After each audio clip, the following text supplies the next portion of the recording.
We recently designed a software demo Camtasia template and wanted to show you how we achieved rounded corners for screen replacement on mobile or laptop screens. It's super simple, but we thought you'd want to know how to do it, just in case you need the hack. Let me open our template here. We'll use it to show you a few things. As you can see, it's loaded with lots of layouts, devices, screen holders, animations, etc., all nicely labeled too.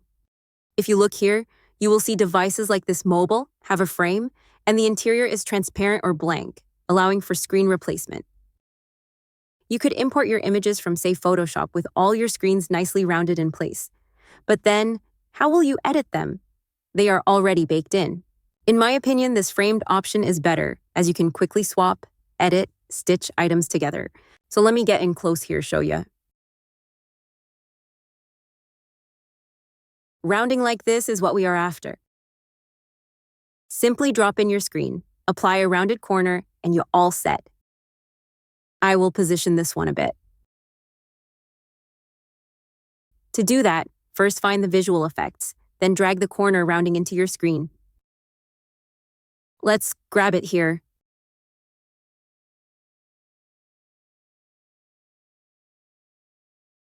Then apply your desired radius.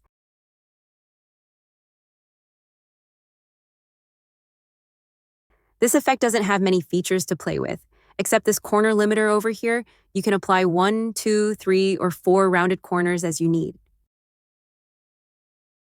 Then add your device frame on top of your screen. Let me scale it down just a bit. Then we have a placeholder in place for easy editing.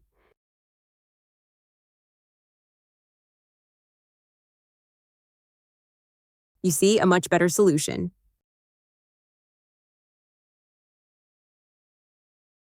Camtasia offers options like the device frame effect, which displays media on a device, phone, laptop, desktop, adding context like a mock-up. However, this wasn't the solution I was looking for. I think we can cover that as some other demo, plus a few more super handy effects like the media mat in future tutorials. So that's it. This was a quick one, and hope it helps in your future projects. And if you like what you saw here, head on out to CraftUXD website and grab yourself this handy template.